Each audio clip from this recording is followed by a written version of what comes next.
I pressed the little record button on her digital voice recorder. It's the kind with a tiny red light that winks at me like it knows what I'm about to do. I found it on her desk when I came home early from work today, still half buried in the clutter of her files and printouts. She must have left it there by accident. Or maybe she wanted me to hear something. God knows. There's an odd hush in the house, like it's holding its breath, waiting for me to get on with it. A single overhead bulb flickers, casting jittery shadows along the kitchen wall. I stand there in my rumpled shirt, my tie askew, sweaty from the confrontation. I keep rehearsing in my head, but can't bring myself to enact. On the counter, one sock dangles from the laundry basket, and the rest of the hamper's contents, her clothes, my clothes, sprawl out in tangled lumps of fabric. Dirty laundry. Literally. It smells faintly of sweat, and that sweet, lingering perfume she used to wear only for me. It's all rotten now, like an echo of something that once felt warm and safe. I don't hear her voice on the recorder, at first. There's a beep, some muffled footsteps, then the scratchy sound of a chair scraping across the floor. My heart picks up speed. I thought I was past being shocked, but I realize I'm trembling. Maybe I'm afraid of hearing something I'll never unhear. I almost turn it off.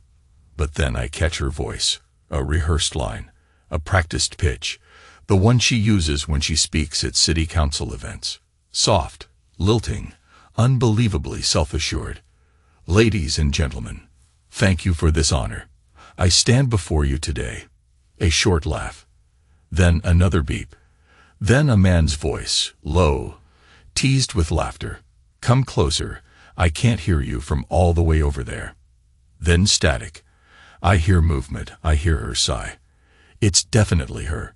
Then nothing but a digital hum. She must have paused the recording, or maybe it cut off. I stand there, listening to nothingness, until it stops.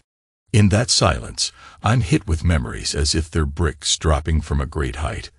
They slam into my skull, bury me in confusion. How did we get here?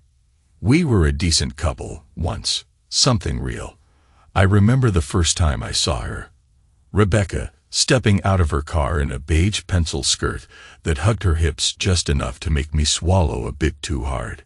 She'd flashed me a polite, professional smile and extended her hand. Rebecca Carter, pleased to meet you. Before we got engaged, before she took my last name and became Rebecca Anderson. That was a lifetime ago, or so it feels. I close my eyes. The hamper is right there, reeks of day-old sweat. There's a coffee stain on my work shirt. I smell whiskey on my own breath. This is the new normal. Me alone, rummaging through the fragments of my sanity, trying to figure out when everything rotted from inside. The moment she left that little box on the passenger seat. The moment I found the note with someone else's name on it. Trevor, scrawled in a confident, masculine hand. For you, my hero. I try to breathe, but I choke on the memory. I guess that was where it really began, or maybe that was just where I finally woke up. The box was small, with a pink ribbon. She left it there like it was no big deal, like I wouldn't see the card, like I wouldn't notice the name. I remember rummaging in the car, trying to find my charger. My phone was dead. I was half late to a meeting. My fingers touched that box. I pulled it out and read the note. For you, my hero. Love, Trevor. My hero. I'd thought I was her hero. I stared at it for a good minute before my heart started pounding so loud, I thought the neighbors might hear. The rest of that day is a blur, except for the look on her face when she saw me holding it. She froze. Then she forced a laugh and said it was just a friendly inside joke. I was too dumbfounded to press. I ended up letting it slide, letting it stew, letting it slowly poison me from the inside. But that night I listened to her breathing in bed, feeling the cold stretch of mattress between us. I wanted to ask so many questions, to rip the truth out of her. I didn't. I swallowed everything down, hoping it was a misunderstanding. 3 weeks passed. I didn't speak to her more than the bare minimum. She had her big speech coming up. The city's awarding her Woman of the Year, a bright, polished trophy for her public image. Our phone rang nonstop with invitations, event details. She seemed anxious but also excited. I forced a supportive smile, nodded at all the right moments, even helped her shape her speech. A loyal husband to the last. Meanwhile, inside me, the suspicion festered. And then I found the photos. Or maybe they found me. I rummaged through her laptop, searching for an old spreadsheet she swore was saved in a shared folder. Instead, I discovered a hidden directory. Curious. I clicked. The first few images were random city festival pictures, until they weren't. It was her in some hotel bathroom, hair still damp from a shower, wearing a white towel and the biggest grin. A man was behind her, flexing in the mirror like an idiot. He wore a firefighter's cap. And she typed, "Can't wait to see you again, my hero." My hero. That same phrase. Something in me snapped, but I kept my mouth shut. I closed the folder, fought the urge to smash the laptop into pieces. That night, she was so busy practicing her lines she didn't even notice how quiet I was. Or maybe she did, but she pretended not to. The next morning, I saw her in the kitchen, reading over her final version of the speech. She was wearing that navy blazer she loves, the one that fits like a glove. Her hair was pinned neatly. She had the same face she shows the public, serene, accomplished. It made my stomach twist. I touched her shoulder gently, a gesture I'd always done, and she placed her hand over mine. Familiar, warm, but also empty. No spark, no guilt in her eyes, just a well-practiced facade. I almost confronted her right then, demanded answers. But I swallowed it again. After that, the days blurred into each other until I got the idea. I don't even know where it came from, but once it was lodged in my brain, I couldn't let it go.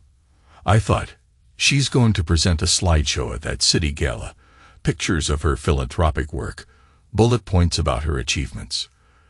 The entire local council would be there, plus cameras, reporters.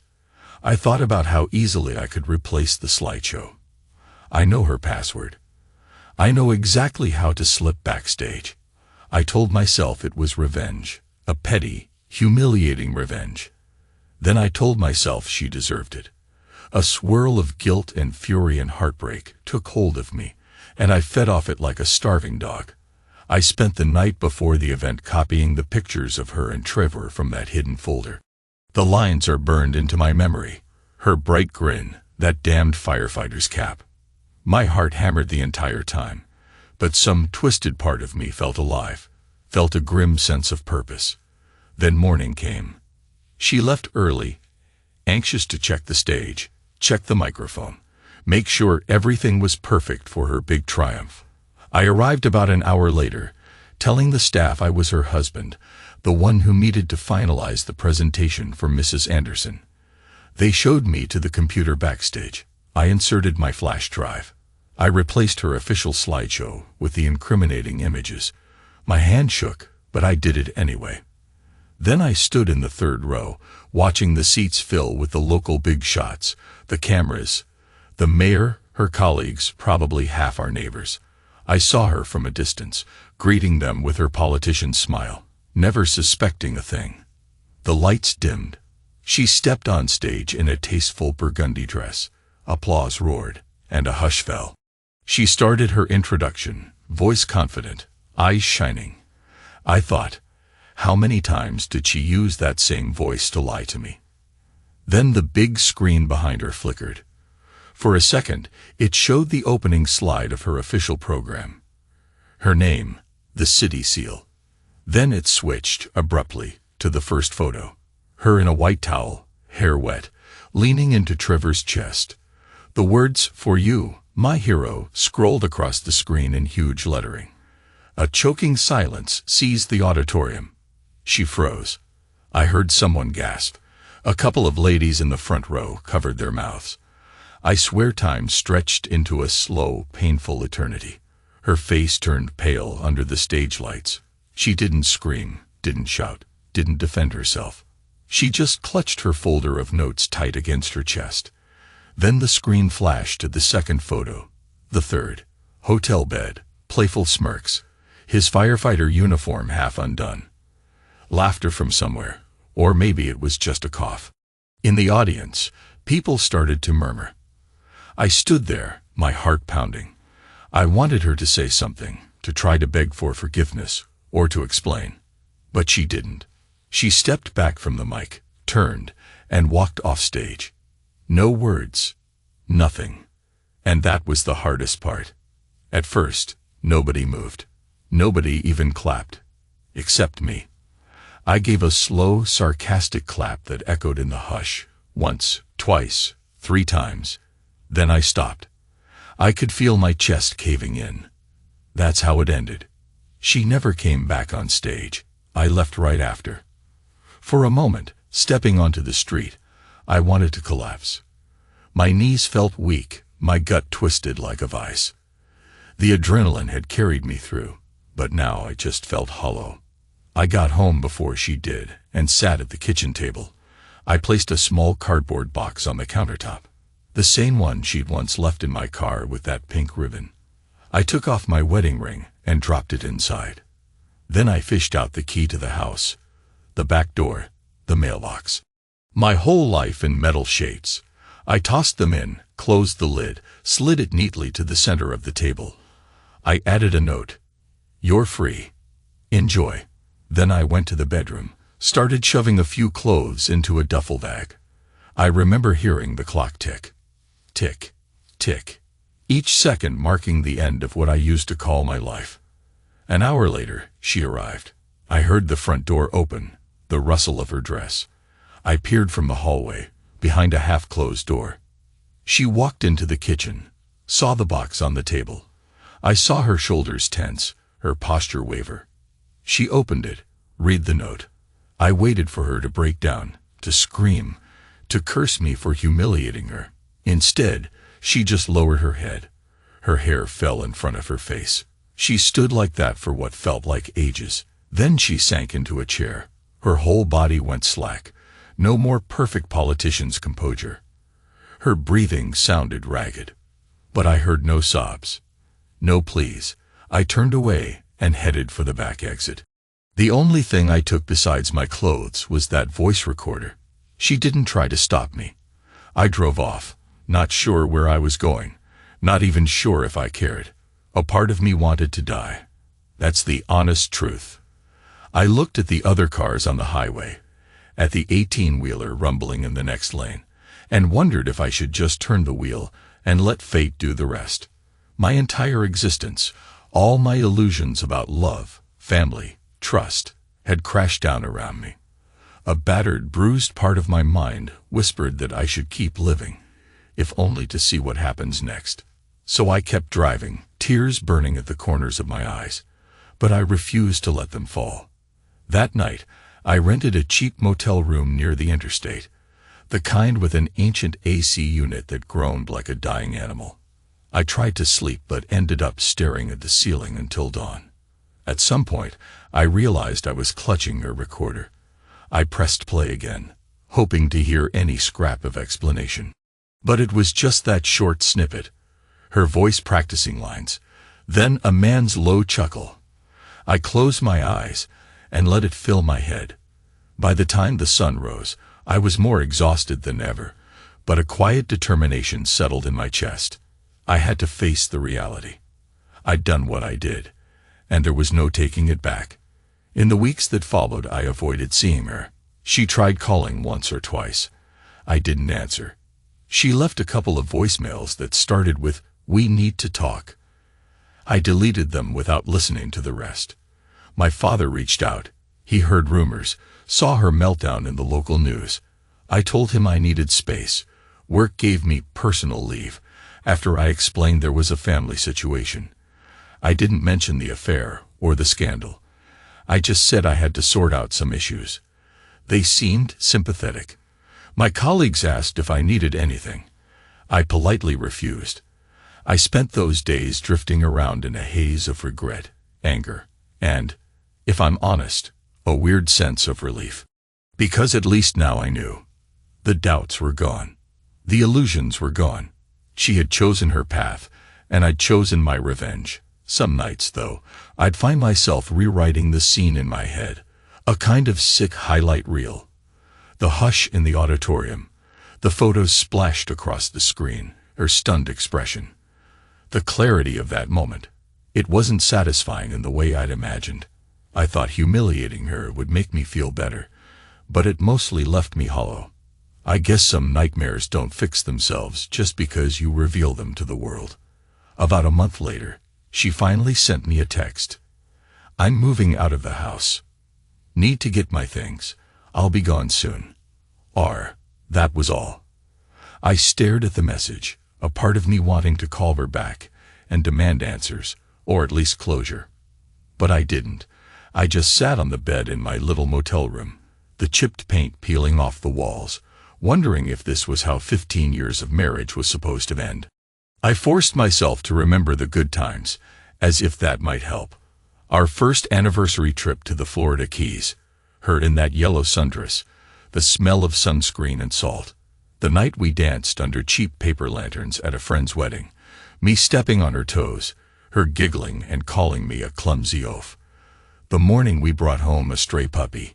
He peed on the carpet. She freaked out. I tried to calm her down. We named him Oliver. That dog died a few years later, and we buried him under the oak tree in our yard. Memories like that. They used to make me smile. Now they were ghosts in my head, swirling around and refusing to let me rest. I wanted to hate her wholeheartedly, but I couldn't. I still loved who she'd been. I hated who she'd become. It was about 2 weeks after her text that Trevor walked up to me outside the local grocery store. I hadn't seen him in person before, at least not close enough to know it was him, but I recognized his face immediately. He was wearing civilian clothes, but the broad shoulders, the confident stride, the short cropped hair, this had to be the hero. He approached me slowly, like he was half afraid I'd punch him. I gripped my grocery bag tighter, told myself not to make a scene. We stood face to face in the parking lot, the heat of midday making the asphalt shimmer. He cleared his throat, tried to speak, but I cut him off with a single word. Why? He swallowed. Then he said, I'm sorry. Just like that. Like an apology was enough to erase the hole in my chest. I laughed. A short, bitter sound. He looked genuinely uneasy. He said, I never meant for it to happen that way. I didn't know you. She said you two were falling apart. I just stared at him, wanting to break him with my glare, wanting to throw him to the ground. He kept talking. I didn't come here to fight. I came because she's leaving town. She wanted me to. He paused, stammered a bit. She wanted me to tell you she's sorry too. That it was never about hurting you. I felt the hot rush of anger swell in me. He saw it on my face, took a cautious step back. I wanted to explode, but something in his eyes looked pitiful, like he was just a confused asshole who'd gotten in too deep. Maybe a younger me would have decked him, but my fists stayed at my sides. Doesn't matter, I muttered. She made her choice. You made yours. I made mine. He nodded slowly, sweat trickling down his temple. I guess. We all did, he said. I turned away without another word. He didn't follow. Didn't try to explain further. That night, I sat in my motel room, stared at the flickering TV, and listened to the hum of the AC. I pictured his face, the remorse in his voice, and I realized something. I didn't want her back. Not anymore. The well of pain inside me still existed, but it wasn't about trying to fix anything. It was about letting go of the illusions I had nurtured for so long. A week later, I drove by our old house. The for sale sign was hammered into the yard. The place looked deserted. I stepped out, found the front door locked, no sign of life. I peered through the windows. Empty rooms. The faint outlines on the walls showed where our pictures had hung. My heart twisted. The memory of that final day came rushing back. The little cardboard box on the table, the keys inside, the note that said, "You're free." I guess she took it literally. She sold the house, vanished. Maybe she went to Trevor's place, maybe not. All I knew for sure was that she was gone, and I had no intention of tracking her down. In the following months, I had to face the empty corners of my life. My father tried to coax me back to Dallas, said he'd help me find a new job. My sister called, offering me a room in her basement, but some stubborn part of me wanted to stand on my own 2 feet right here. I found a small apartment in a quieter part of town, started working freelance marketing gigs from my laptop. The money wasn't great, but I got by. More importantly, it was something to occupy my mind, to prove that I wasn't just the shell of a man who let his wife's betrayal define him. Now and then, people from our old social circle recognized me at the store or the post office. They gave me sympathetic looks, or they stared awkwardly, not sure what to say. A few commented on the fiasco at the award ceremony. Something like, "That was rough, man." I just nod, say, "Yeah." No point explaining. A couple times, late at night when I was too tired to guard myself, I thought about ending it, plunging my car into a ravine or swallowing a handful of pills. Not because I missed her so much, but because everything felt pointless, colorless. The pain was too heavy some days, but I never went through with it. Maybe I was too much of a coward, or maybe some flicker of self-preservation told me I had more life to live. One afternoon, I was rummaging through my closet, reorganizing. That's when I found it, her voice recorder again. It had slipped behind a box of old receipts. I picked it up, turned it in my hands. Memories flooded me, that first day, hearing her voice, hearing Trevor's low murmur.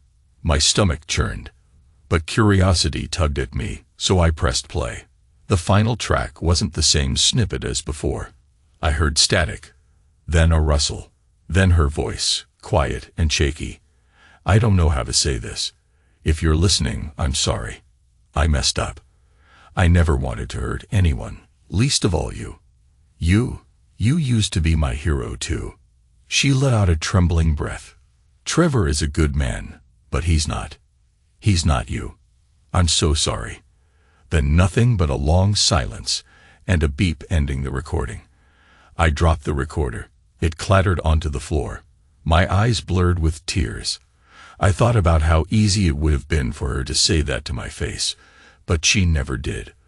Or how easy it might have been for me to confront her early on, before it festered. But we both failed, both betrayed each other in different ways. And this was the aftermath.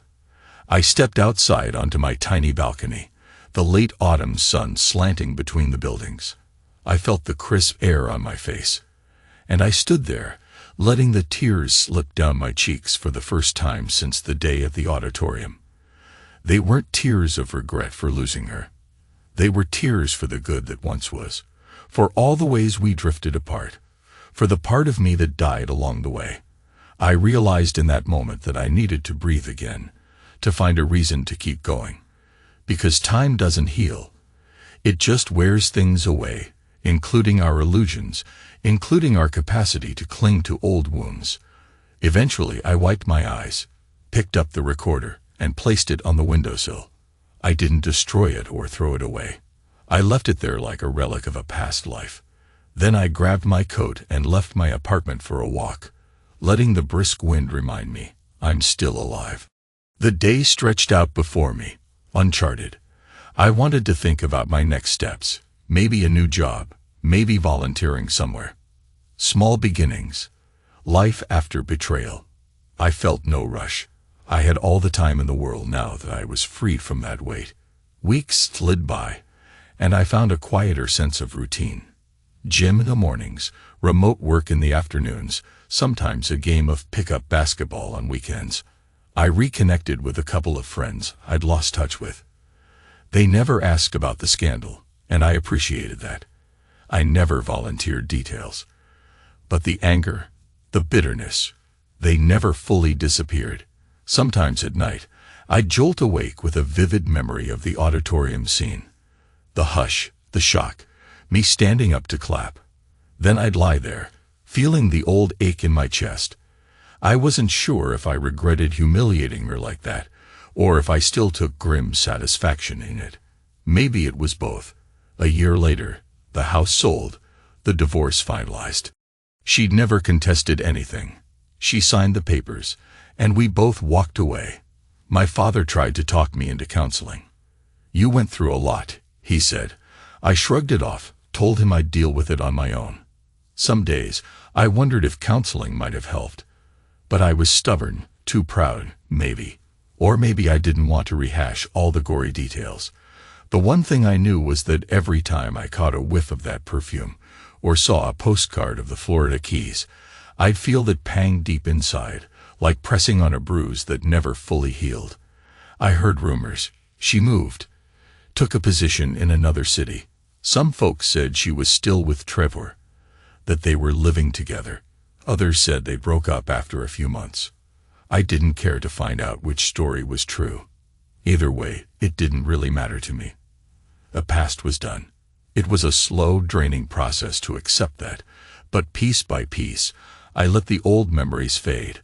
Or at least, I let them rest. Once, late at night, I drove past the auditorium where I'd staged my revenge. The parking lot was empty, the building locked up for the night. I sat in my car, staring at the entrance where we both once walked in, smiling for the cameras. I remembered how proud I used to be, seeing her recognized for her work, thinking she was the best thing that ever happened to me. Hard to believe that same place was where everything came crashing down. I felt a hollow ache in my gut, but I also felt something new, a weird serenity, like I was done punishing myself. The scoreboard of revenge was closed. I'm no saint. A part of me still wishes I'd never fallen for her in the first place. Another part is grateful for the good years we had. That conflict might never be resolved. But life moves on whether we want it to or not. I turned the key in the ignition, left that parking lot behind, and whispered under my breath, "So long."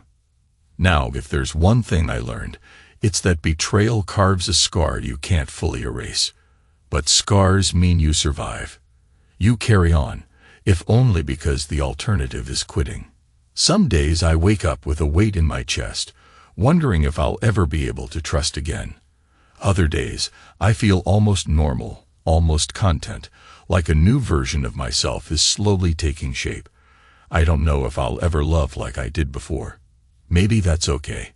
Maybe some of us get one shot at that all-consuming devotion, and if it falls apart, we find a quieter, more guarded path forward. Or maybe I'm just making excuses. Hard to say. I do know that I kept that pink ribbon box in the trunk of my car, even after everything. Sometimes I open it just to remind myself of the day I discovered Trevor's note. A twisted trophy of heartbreak, I guess.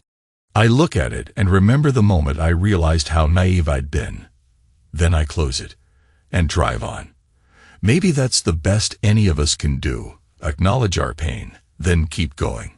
I also know that no matter what she might have told me afterward, no matter the apologies or the rationalizations, we were broken long before Trevor came along.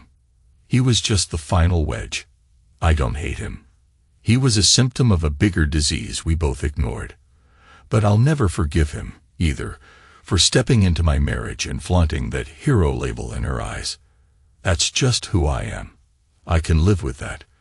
People often ask me now, with careful tones and sympathetic frowns, "How are you holding up?" I usually give some polite answer like, "I'm fine, just moving on." The conversation ends there. They don't want the gory details.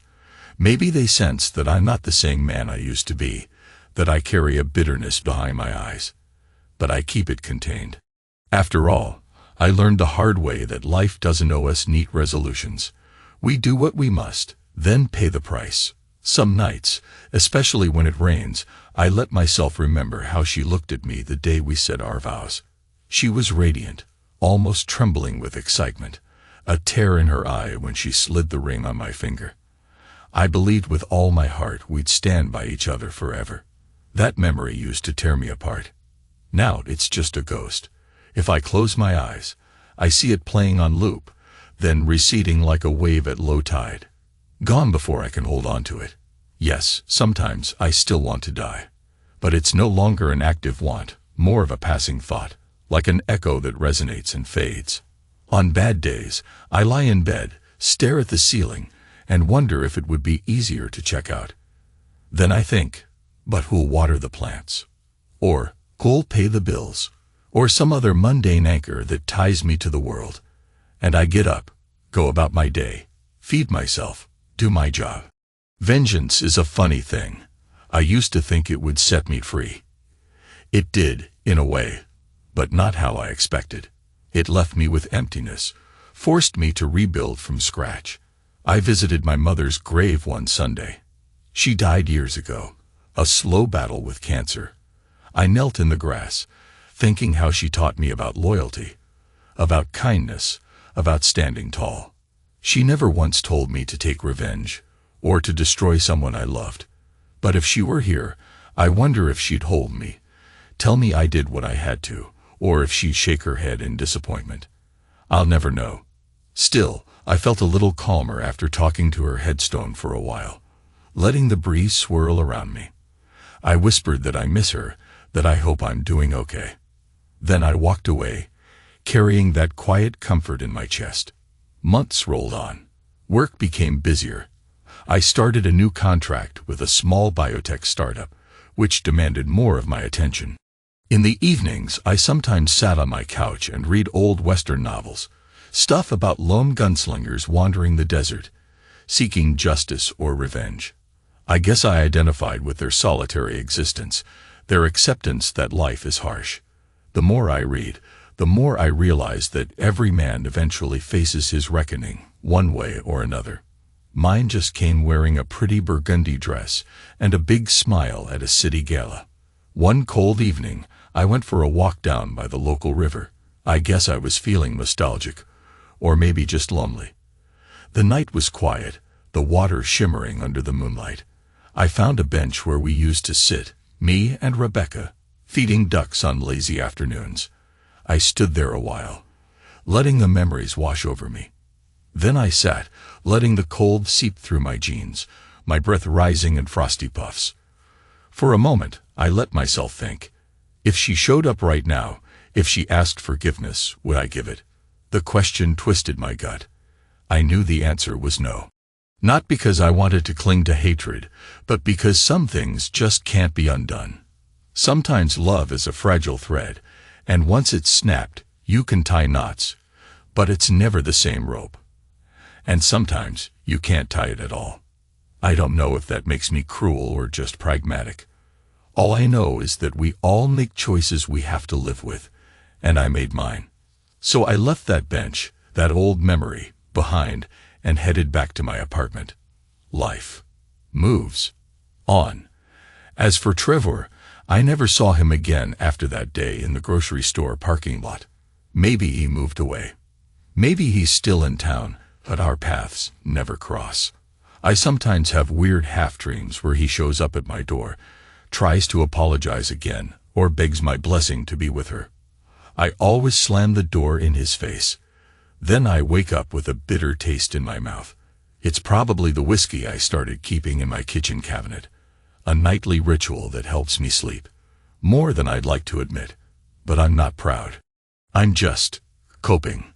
The final time I heard from her was through a letter that arrived at my father's address. He forwarded it to me. It was short, written in her perfect, looping script. I'm sorry for everything. I hope you can find peace. No return address. No phone number. I almost tore it up on the spot, but I slipped it into a drawer instead. Maybe part of me wanted to hold on to that final note. A memory of her last words, such as they were. Now, I'm just a man with a flawed heart, a battered conscience, and a story that no one wants to hear in too much detail. But there's a strange solace in telling it, even if the telling is mostly to myself. Because maybe somewhere out there, another poor fool will find himself rummaging in his wife's car, stumbling across a pink box and a note from a stranger, and he'll see a reflection of what happened to me. Maybe he'll do something different, something better. Or maybe we're all doomed to repeat the same mistakes until the final curtain. I honestly don't know. All I know is I survived, and I'm still here, breathing, trying to pick up the scattered pieces of a life that once felt whole. Some days, I'm almost grateful for the experience. It stripped away my illusions, forced me to confront who I really am. A stubborn, flawed man who can't stand betrayal and was willing to exact a brutal price for it. Good or bad, that's who I've become. Maybe that's the final takeaway. That we are the sum of our choices, plus the pain that shapes us. And sometimes, we don't find redemption or need closure. We just keep moving forward, day by day. Time doesn't heal. It only wears down the edges of our memories, makes them less sharp. Eventually, the dull ache is all that's left. You can live with a dull ache. It's the sharp edges that kill. If she ever asked me, in some imaginary future, if I'd do it again, change out her presentation, humiliate her so publicly, I don't know what I'd say. Part of me regrets it. Another part of me knows it was the only way to tear the veil and reveal who we both really were. That moment told me everything I needed to know about her, about myself, about the illusions we let ourselves believe. Maybe that harsh lesson is worth the pain. Maybe. All I can say for certain is this: once trust is gone, it's gone. And once you realize you've been living a lie, you have two choices: keep lying or break free. I chose to break free. I guess that's the closest thing to peace I'll ever have. It's not much, but it's mine. Tonight, I sit in my one-bedroom apartment, the lamp flickering, the window open to the cool night air. The city hum drifts in, cars, distant voices, a siren somewhere. I have half a mind to pick up that voice recorder and press play one last time, to hear her final apology. But I'm not sure I need to anymore, because I already know how I got here, and I already know it's over. I don't need her voice to remind me of the broken pieces. They're here, under my skin, in every breath I take. Maybe one day, I'll let someone else in, trust again. Maybe not. Right now, it doesn't matter. Right now, the only thing I want is to crawl under the covers, close my eyes, and hope tomorrow hurts a little less than yesterday. That's the kind of dream I can handle, one day at a time, until the last. I have no illusions about a happy ending. I don't even think in terms of endings anymore, just onward motion. Revenge didn't fix me. It just forced me to accept that life after betrayal is about building something new on scorched earth. And maybe, just maybe, this time, I'll be more careful about who I let claim to be my hero, or whether I bother playing the hero to someone else. Because that sweet smell of betrayal lingers, like caramel on a burnt skillet. Once you've tasted it, it never really leaves your tongue. Maybe that's the real lesson of all this. We endure, we carry our scars. We learn how to breathe again. And so it goes. Everything looked neat, orderly. I'd replaced the old bedding, the old decor, trying to erase the memory of that night. She came home smelling like a different life. I lay down on the new comforter, stared at the ceiling, and realized I was finally free. Free of the illusions, free of the desperate need to fix a marriage that was already broken beyond repair. Free to sleep, and for the first time in years, I closed my eyes and felt my mind drift into real rest. No prayers, no fear, no silent tears. In the dream that followed, I saw myself picking up a handful of shattered glass from the floor. I tried to piece them together to form a mirror, but they wouldn't fit. My own reflection was fragmented, unrecognizable. When I woke, my pillow was damp. I wasn't sure if I'd been crying or sweating or both. But my heart felt lighter, like a huge weight had been lifted. A few days later, I officially launched my new business from that small rented office. I invited some potential clients in, gave presentations, showed them prototypes. The positive response was exhilarating. My coworkers, some old friends and new hires, patted my back. "This is it, Mark," they said. "You're back on track."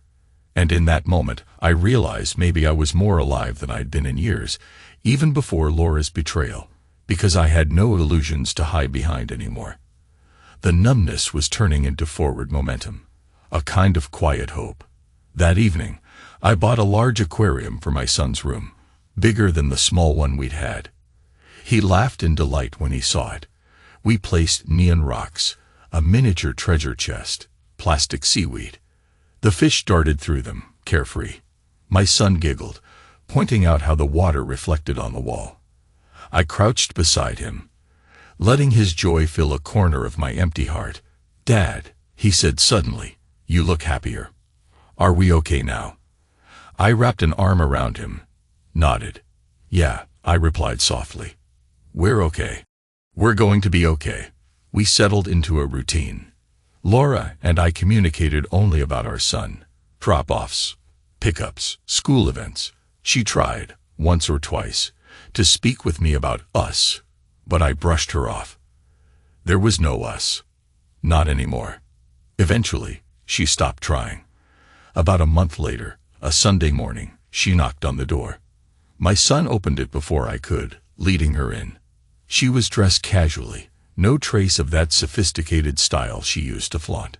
She looked older, eyes tired, but calmer. "Hey," she said, glancing at me. "Can we talk for a second, while he's in his room?" I shrugged. "Sure." She waited until he slipped into the hall. Then she approached, arms folded, posture uncertain. "I just wanted you to know," she began, her voice quavering. "Rick and I, we're done. That life, that choice, it was a mistake. I'm focusing on my work, rebuilding my half of the event business." She looked at me as if hoping for a flicker of recognition. I know it's probably too little, too late, but I wanted to say it out loud. I felt a fleeting sense of satisfaction, but it was hollow. "That's your decision," I said evenly. "Doesn't change what happened." She nodded, tears shining. "I know. Part of me hoped it might matter to you that I ended it." I closed my eyes, exhaled a measured breath. "I'm not angry in the same way anymore," I admitted. "But it doesn't suddenly wipe the slate clean." She blinked, and a tear escaped, rolling down her cheek. "Okay." She stepped back, and for the first time, I saw how fragile she looked. "I'm glad you're sleeping again. You look better." I didn't respond, just watched her. She waited, maybe hoping for some sign of forgiveness, but I had none to give. So she left, quietly closing the door behind her. I stood in the foyer, motionless, until I heard her car drive away. Then I let out a long breath, shoulders sagging. It felt like an echo of everything that had passed, drifting away. It didn't hurt so much anymore, just felt final. Over the following months, I built a stable schedule with my son. I moved forward with my business. The house was quieter, but also more peaceful. I discovered new routines, sometimes waking early to run along the lake, sometimes staying up late to watch old Clint Eastwood movies, the ones Dad and I used to love. My phone never buzzed with frantic calls from her anymore. Our only connection was the life we created in our child. Some nights, after tucking him in, I'd stand by the aquarium, watching the fish drift. My reflection shimmered on the glass surface, slightly distorted by the water. I'd think of that dream with the broken mirror.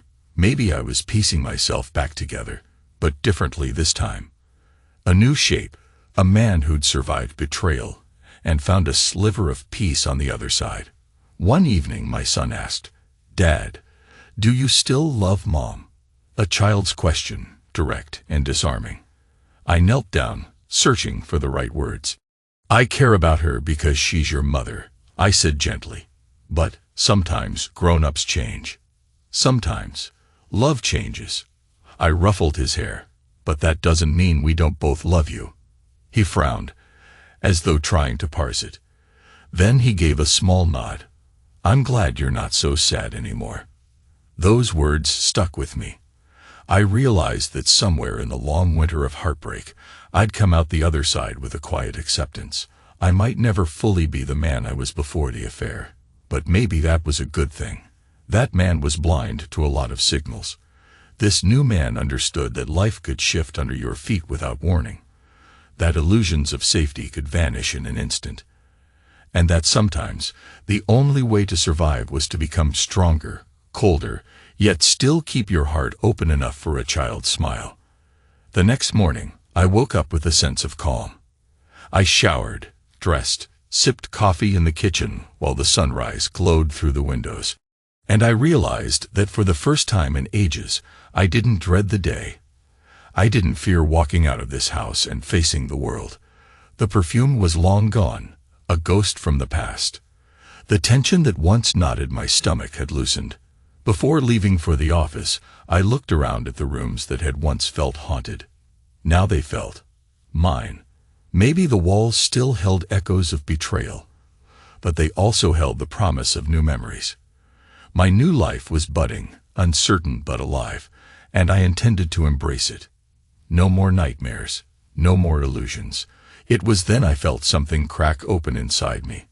A sense of release, or maybe forgiveness of myself, for not seeing what had been happening under my nose.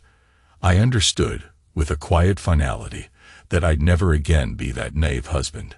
I'd never again let someone step all over my trust without consequence. But I also wouldn't be defined by the anger.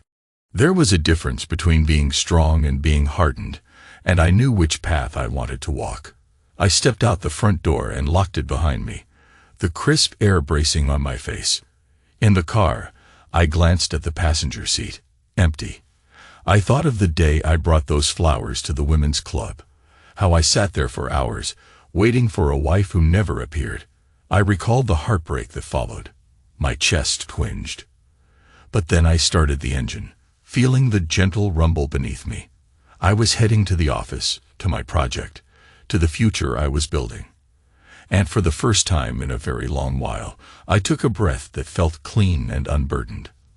By the time I turned onto the main road, the sun was high and golden. I whispered to myself in that old habit, but this time it sounded different. I caught a glimpse of my eyes in the rearview mirror, tired, maybe, but clear. And I said softly, almost like a vow, I'm still here. I'm going to be just fine. I pressed the accelerator, merging into the flow of traffic, merging into the rush of a world I was finally ready to meet on my own terms. There would be new battles, new challenges, but that final hold she had over me, that false dream of what we once were, it had dissolved.